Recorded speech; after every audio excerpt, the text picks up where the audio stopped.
உணவே ஜீவசக்தி, உணர்வே பிரம்மஞானம். அன்பே சிவம், மனமே குரு. ஐயா பரமஸ்ரீ நித்யானந்த சாமிகள் ஆசியோடும் சித்தர்களுடைய அருளாசியோடும் உடுமலை பிரம்மஞான குழு சார்பிலையும் என்னுடைய சார்பிலையும் அனைவருக்கும் ஆத்ம வணக்கம்.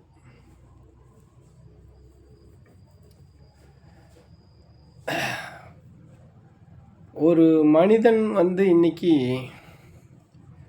எதுலையாவது நம்ம வெற்றி அடைஞ்சிடணும், வெற்றி அடையிறதுக்கு உண்டான அனைத்து முயற்சிகளையும் எடுக்கிறான். அந்த முயற்சியில் வெற்றி அடையாமல் போயிடுச்சு அப்படின்னு சொன்னால் அவனுக்குள்ள ஏக்கமும் தவிப்பும் இவ்வளவுதான் இல்லை. அந்த அளவுக்கு அவனை ஒரு சூழலில் கொண்டாந்து விட்டுருது. ஆனால் அவன் என்ன நினைக்கிறான்னா, என்னடா வாழ்க்கை, எவ்வளவோ ஒரு முயற்சிகள் எடுத்தும், எவ்வளவோ ஒரு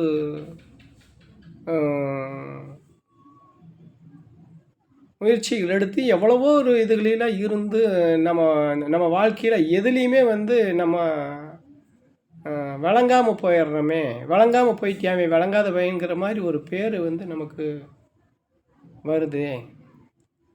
அப்போ நம்ம என்ன எதில் எடுத்தாலும் நமக்கு தோல்வியே இருக்குது. தோல்வியை தான் நம்ம தழுவுறமே, தோல்வி தான் நமக்கு இதுன்னு ஒரு மனிதன் நினைக்கிறான். ஒவ்வொரு மனிதனுக்கு இது இருக்குது. வீட்டுக்கு போனால் பொண்டாட்டி மதிக்க மாட்டேங்கிறான். வேலைக்கு போனால் ஒருத்தர் வேலைக்கு கூப்பிட மாட்டேங்கிறான், மதிக்க மாட்டேங்கிறான். அப்புறம் ஊரெல்லாம் கடன் வாங்கி வச்சுருக்குறோம், அதையும் கட்டுறதுக்கு வழி இல்லை. எங்கே போனாலும் நமக்கு ஒரு மரியாதையோ மதிப்போ எதுவுமே இல்லை. இப்படி இருந்துமே நம்ம புரிஞ்சு நடந்துக்கிறோமா அப்படின்னு சொன்னால் ஒரு சிலர் அதை புரிஞ்சு நடந்துக்கிறது. இந்த பிரச்சனையெல்லாம் ஒவ்வொரு மனுஷனுக்கிட்ட இருக்குது. அப்போ இந்த பிரச்சனையெல்லாம் வருது அப்படின்னா எது காரணம்னு இவன் சிந்திக்கிறது இல்லை. இதெல்லாம் இவ்வளவு துன்பம் இருந்துமே சாயங்காலம் நேரம் பார்த்தா எவனாச்சும் வாங்கி கொடுத்தா குடிச்சிட்டு போதையோடு வீட்டுக்கு போகிறேன். சொல்லி மாளாத அளவுக்கு துன்பம் இவனுக்கு, சொல்லி மாளாத அளவுக்கு இவனுக்கு பிரச்சனைங்க. இப்படி இருக்கிற சூழ்நிலையிலையுமே இவனால் முடியலைனா, இவனால் வாங்கி குடிக்க முடியலைனாலும் எவனோ ஒருத்தர் வாங்கி கொடுத்து இவனை சாயங்காலம் வீட்டுக்கு போகிற போது இவன் போதையில் தான் போகிறான்.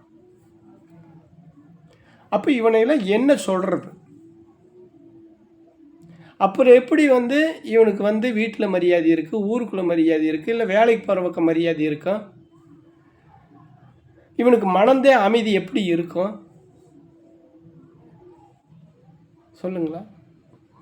அப்போ இது இவனுக்கே தெரியுது இப்படிலாம் இல்லையே, இப்படிலாம் நடக்குதே அப்படின்னு. அப்போ நீ செய்கிற வேலை எதை செய்யணுங்கிறது உனக்கு தெரியலை, சிந்திக்கலை. நீ சிந்திக்காமல் செயல்படும் போது இந்த பிரச்சனை உனக்கு வருது. அப்போது இதுக்கு என்ன செய்யறது? இதெல்லாம் விட பார்த்தீங்க அப்படின்னு சொன்னால் சில நேரங்களில் எல்லாம் ஒரு சில ஆறுகளுக்கெல்லாம் இதெல்லாம் நடக்குது, நாங்கள் பார்க்குறோம். அவங்க அனுபவத்தை பார்க்குறோம். இவ்வளவு நடந்தாலும் ஒரு சில நேரத்தில் இவனுக்கு சுய அறிவு, அந்த சிற்றறிவு தான், பேரறிவு கிடையாது, சிற்றறிவில் தான் நம்ம இயங்குறோம். இந்த சிற்றறிவுலேயும் நமக்கு உணர்தல் வருது. திடீர்னு யாரோ நம்மளை காரி துப்புற மாதிரி இருக்கும் இவனுக்கு, அந்த ஃபீலிங் வரும். ஒவ்வொரு மனிதனுக்குள்ளேயும் இது இருக்கும். என்ன வேலையிட ஒருத்தனை நம்மளை காரி துப்புற மாதிரி நம்ம உழப்பு இருக்குது, இது ஒரு பொழப்பா நமக்கு அப்படிங்கிற நிலைமையும் ஒவ்வொருத்தனுக்கு வருது.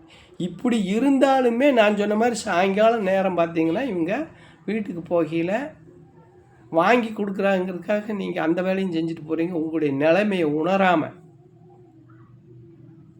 அப்போ அப்புறம் எப்படி வந்து உங்களுக்கு வந்து கஷ்டம் வருதுனாலே நீங்கள் வந்து யோசனை பண்ணணும். இதுக்கு வந்து ஊழ்வினை வினை பயன்லாம் வந்து நம்ம பேசுகிறோம் சொல்கிறோம். அது ஒரு பக்கம் இருந்தாலும் பகுத்தறிவுன்னு ஒன்று இருக்குது இல்லையா?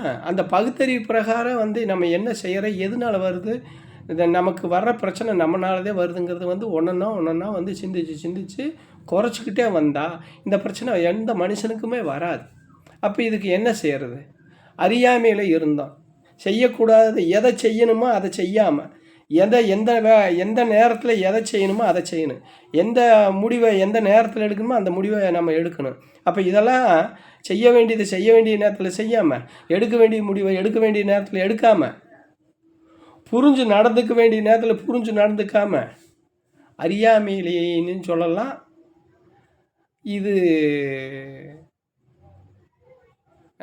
எப்படி சொல்கிறதுன்னா முட்டாள்தனமானதுன்னு கூட சொல்லலாம். புரியுதுங்களா? அதனால் நம்மளை வந்து இதெல்லாம் வந்து சிந்திச்சு இந்த மாதிரி இதுக்கு ஏதாவது ஒரு விடிவு காலம் வராதா, இதுக்கு ஏதாவது ஒரு வழி தடம் கிடைக்காதா அப்படின்னு சொல்லி பார்த்தா இதுக்கு ஒரு வழி தடம் கிடைக்கும். என்ன வழி தடம்? இதுக்கு வந்து ஒரே வழி என்னன்னா ஆன்மீக பாதை தான். ஆன்மீக பாதையில் போனேன்னா மட்டும்தான் இது பண்ண முடியும். அதில் பார்த்தீங்கன்னா உதாரணத்துக்கு நம்ம இருக்கிற நம்ம வாழ்கிற வாழ்வே குற்றமே, சரிங்களா? குற்றமே வடிவாய், குற்றமே உருவமாய், குற்றமே பொறியாய், குற்றமே மனமாய், குற்றமே அறிவாய், குற்றமே அனுபவமாய் அனுபவிக்கிற ஒரு சிறிய அணு நம்ம. அப்போ நல்ல ஒரு அறிவாக நம்மக்கிட்ட இல்லை. இந்த நல்லறிவு இல்லாத காரணத்தினால தான் நமக்கு இப்படி ஒரு பிரச்சனையெல்லாம் வருதுங்கிறத நம்ம புரியணும். அப்போ இந்த நல்லறிவு நமக்கு வரணும்னா அந்த பேரறிவில் இருக்கிற இறைவனை தேடி நாடி அதுக்கு போகிறதுக்கு வழிகாட்டக்கூடியவங்களை நாடி நம்ம போனோம்னா இந்த துன்பங்கள்லேருந்து நமக்கு ஒரு விமோசனம் கிடைக்கும். சரியா? ஆத்மா வணக்கம் எல்லாருக்கும்.